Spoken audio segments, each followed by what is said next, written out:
Hello students, welcome to online class. Today I start new chapter laser. देखिए अभी पीछे वाली वीडियो में हमने पढ़ा था जर्नल. जर्नल कौन सी बुक होती है हमारी? Primary book. ठीक है. फर्स्टली जितनी भी बिजनेस में ट्रांजेक्शन्स होती हैं वो हम किस में नोट करते हैं? जर्नल में. डे टू डे जर्नल को हम क्या बोलते हैं? Day book. अब आता है हमारा लेज़र. जर्नल के बाद जो नेक्स्ट प्रोसेस होता है अकाउंटिंग का वो क्या होता है? लेज़र. यानी जर्नल की जो एंट्रीज़ हैं वो सारी हमें अब किस में पोस्ट करनी है? लेज़र में. ओके. तो अब देखिए what is the meaning of ledger. Transactions are recorded in the journal and thereafter they are posted to the relevant account in the ledger. Journal के बाद पोस्टेड करते हैं जो अकाउंट है जिस चीज़ का उसका अकाउंट में ही वो ट्रांजेक्शन नोट की जाती है लेज़र में. All the accounts put together makes a laser. अब वो जो अलग अलग अकाउंट हैं वो सब एक साथ यदि रख दिए जाएं, एक साथ हम उसे मेंटेन करें तो वो क्या कहलाता है? Ledger. Stating differently ledger is a book in which various accounts. Ledger वो बुक है जिसमें अलग अलग तरीके के account just like a asset account, liability account, capital account, revenues account and expenses account are open खोले जाते हैं and transactions are posted from the journal book. और जो ट्रांजेक्शन हमने अभी तक जर्नल बुक में लिखी है वो इसमें पोस्ट करेंगे.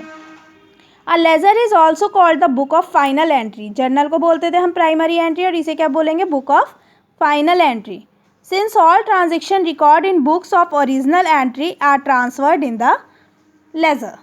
A ledger may be defined as a book which contains in a summarized and classified form. ठीक है, वो रिकॉर्डिंग बुक थी. ये कौन सी बुक है? समराइज्ड और क्लासिफाइड फॉर्म में इसके अंदर ट्रांजेक्शन्स नोट की जाती हैं. A permanent record of all transactions. It is the most important book of account since the trial balance is drawn from it and from the trial balance financial statement are prepared. ये क्यों बनाते हैं हम laser?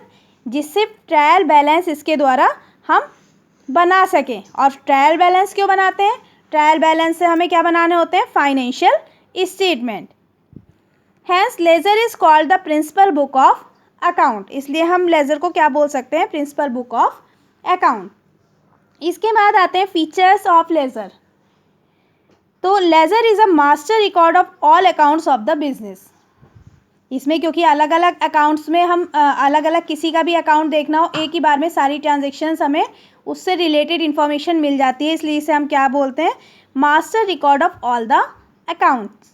It is prepared from journal. ये journal से prepared होता है. Ledger account show the current balance in all account. Ledger account जो है हर अकाउंट का करंट बैलेंस हमें शो करता है. Trial balance and final accounts are prepared from ledger account. Ledger account summarise the effect of transaction upon assets, liabilities, capital, incomes and expenditure. Ledger account से हमें किस चीज़ की इंफॉर्मेशन मिलती है? कितने हमारी एसेट्स हैं, कितने हमारी लाइबिलिटीज़ हैं, एक्सपेंसेस हैं, रिवेन्यू है एंड कैपिटल है. ओके. नेक्स्ट देखिए यूटिलिटी ऑफ लेज़र. लेज़र की यूटिलिटी क्या यूज़ है? तो provides complete information of a particular account. किसी भी एक अकाउंट की कंप्लीट इन्फॉर्मेशन हमें इससे मिलती है. यानी कि उससे कितना ट्रांजेक्शन हमने किया है, कितना लेन देन हमने किया है, वो सारा का सारा एक ही बार में हमें उस अकाउंट के थ्रू पता चल जाता है. नेक्स्ट है information of incomes and expenses. Incomes और एक्सपेंसेस की सारी इन्फॉर्मेशन हमें मिल जाती है क्योंकि अलग अलग सेपरेट अकाउंट हमारे हर चीज़ के बने हुए होते हैं. तो टोटल इनकम कितनी है एंड टोटल एक्सपेंसेस कितने हैं वो हमें लेज़र से पता चल जाते हैं. Preparation of trial balance. इससे हम ट्रायल बैलेंस प्रिपेयर करते हैं जिससे हमें ये पता चल जाता है ट्रायल बैलेंस बना के कि जो वर्क अभी तक हमने जर्नल और लेज़र का पीछे किया है वो हमारा एक्यूरेट है या नहीं. क्यों? क्योंकि ट्रायल बैलेंस का हमारा जो डेबिट और क्रेडिट बैलेंस है वो हमारा हमेशा इक्वल होना चाहिए. यदि इक्वल नहीं है देन कहीं पीछे का वर्क हमारा क्या हुआ है? गलत हुआ है. नेक्स्ट है helpful in preparing final accounts. इसके थ्रू हम क्या बना सकते हैं? प्रिपेयरिंग. पहले ट्रायल बैलेंस बनाएंगे और उसके बाद अपने फाइनल अकाउंट्स हम प्रिपेयर करेंगे. तो ये फाइनल अकाउंट्स बनाने में भी हेल्पफुल है. ओके. अब देखिए पीछे जैसे हमने जर्नल का फॉर्मेट देखा था यहाँ पे लेज़र का फॉर्मेट देखिए, ये क्या है, सबसे पहले नेम ऑफ द अकाउंट आएगा हमारा, कि जिस चीज़ का हम अकाउंट बना रहे हैं कैपिटल लेटर में आ जाएगा, ठीक है। और इसमें कितने देखिए कॉलम बने हैं, 1 2 3 4 5 6 7 8 कॉलम्स ही हमारे इसमें बन रहे हैं। डेट, पर्टिकुलर्स, JF, वहाँ हम LF बनाते थे, यहाँ JF, और अमाउंट। इसी तरीके से ये 4 कॉलम हो गए हमारे डेबिट के, हमने ऊपर DR लिखा, और ये 4 कॉलम हो गए क्रेडिट के, इधर हमने क्या लिखा, CR लिखा। इनके बारे में हम पर्टिकुलर जान चुके हैं पीछे कि क्या क्या डेट के कॉलम में डेट लिखा आता है, पर्टिकुलर में डिस्क्रिप्शन। जर्नल फॉलियो में जो जर्नल के जिस पेज से हमने एंट्री इसमें की है लेज़र के, वो पेज नंबर पड़ता है, और अमाउंट जितने की वो ट्रांजैक्शन है वो अमाउंट। क्लियर है। अब है आपका posting the entries. The process of transferring the transaction written in the journal to a ledger is called posting. जो हम ट्रांजेक्शन जर्नल से लेज़र में ट्रांसफ़र करते हैं वो क्या कहलाती है हमारी, ये प्रोसेस हमारा क्या कहलाता है, posting. In other words, the process of transferring of debit and credits from the journal to ledger account is called posting. Posting is necessary as it summarizes all transactions relating to the account at one place and also show how transaction have changed the account balance. इसमें क्या होती है, जितनी भी transaction एक account से जुड़ी हुई होती है वो सब एक जगह लिखी जाती हैं, और उसका क्या इफेक्ट, हर ट्रांजैक्शन से क्या इफेक्ट हमारा पड़ा है, इंक्रीज़ हुआ है वो अकाउंट, डिक्रीज़ हुआ है वो हमें पता चलता है। नेक्स्ट है आपका मैकेनिक्स ऑफ पोस्टिंग। तो posting of an account debited in a journal entry, ठीक है, किस तरीके से हम जर्नल एंट्री को लेज़र में पोस्ट करते हैं वो आपको इस जो है यहाँ पे प्रोसेस बता रहे हैं। तो फर्स्ट पहला पॉइंट क्या होना चाहिए, identify the account to be debited in the ledger. हमें पता होना चाहिए कि कौन सा अकाउंट जो है हमारा डेबिटेड होगा लेज़र में।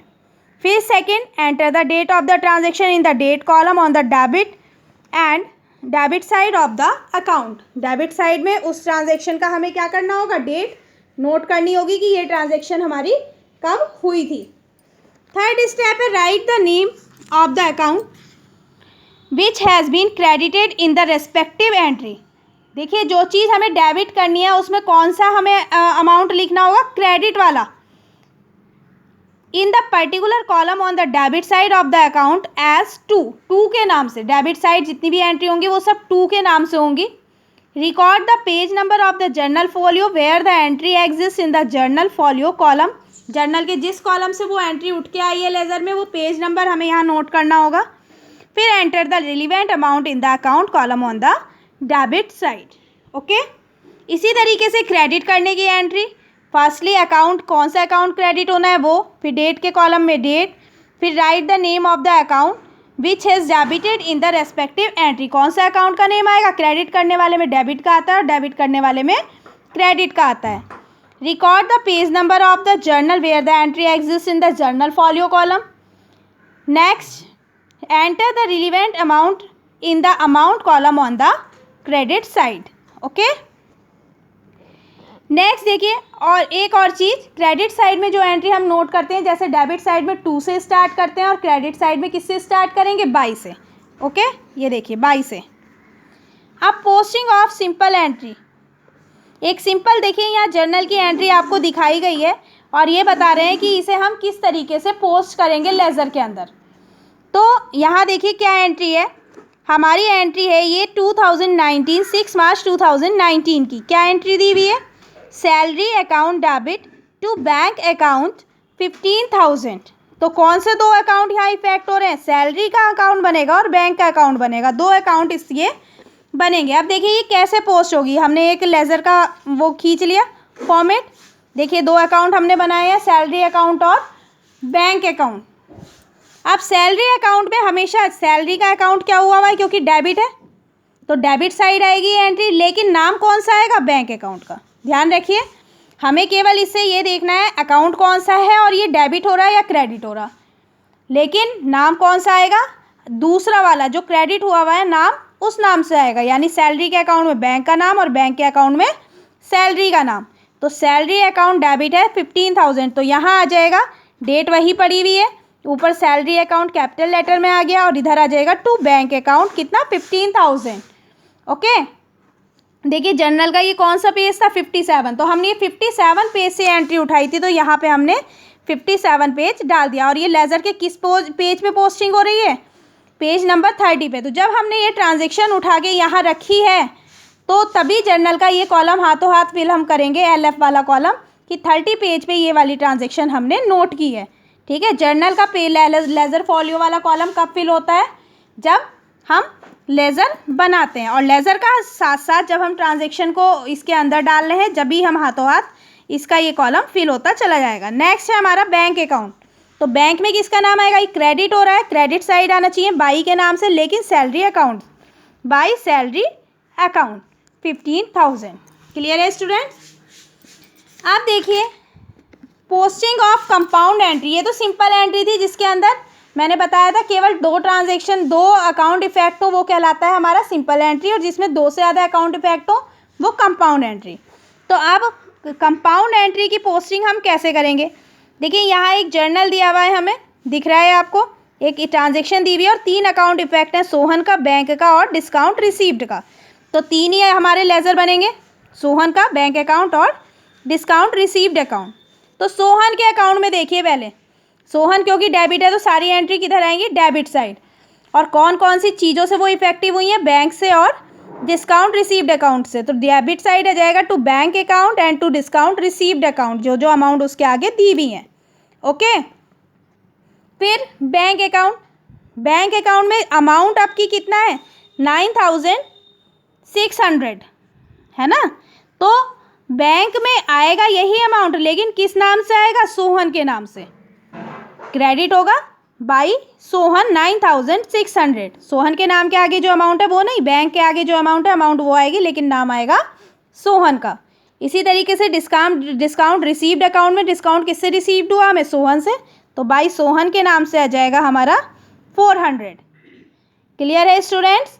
तो ये हमारा जो कहलाता है, ये प्रोसेस हमारा कहलाता है आपका posting into laser by the journal.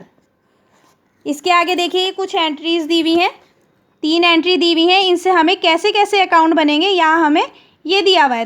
3 entry के अंदर कुछ मैच्ड होंगे। देखिए फर्स्ट हमारी एंट्री है cash account to bad debts recover account, 2 account effect हो रहे हैं। फिर है मोहन टू कैश अकाउंट और टू डिस्काउंट रिसीव। तो कैश का अकाउंट हम क्योंकि पहले ऊपर से लिख चुके हैं तो कैश का दोबारा नहीं बनेगा, जितनी भी कैश वाली ट्रांजेक्शन है वो एक ही अकाउंट में हमारी आ जाएंगी। समझ में आया। तो देखिए पहले एंट्री से चलते हैं, कैश का अकाउंट, जहाँ जहाँ कैश होगा वो सारी एंट्री इसके अंदर आ जाएंगी। तो कैश अकाउंट लिखा, पहला है हमारा कैश क्या हो रहा है, डेबिट हो रहा है, किस चीज़ का, बैड डेब्ट्स रिकवर्ड अकाउंट। तो to bad debts recovered account हमारा कितना आ गया है यहाँ पे 600। ओके, फिर कैश हमारा दूसरी ट्रांजेक्शन में भी है, यहाँ क्रेडिट हो रहा है किसके नाम से, मोहन, तो बाई मोहन के नाम से 410। नेक्स्ट में हमारा है ही नहीं, तो ये हमारा आ गया कैश अकाउंट। अब बैड डेब्ट्स रिकवर्ड का एक ही जगह एंट्री है, एक ही ट्रांजेक्शन आई। इसी तरह सैलरी अकाउंट में एक ही ट्रांजेक्शन है, एक जगह एंट्री आई। फिर इसके बाद मोहन के अकाउंट में, तो ये 1 बाई 1 इस तरीके से हमारा ये ट्रांजेक्शन्स इकट्ठी होती चली जाती हैं। क्लियर है ये। तो बाकी का हम नेक्स्ट वीडियो में पढ़ेंगे। Thank you.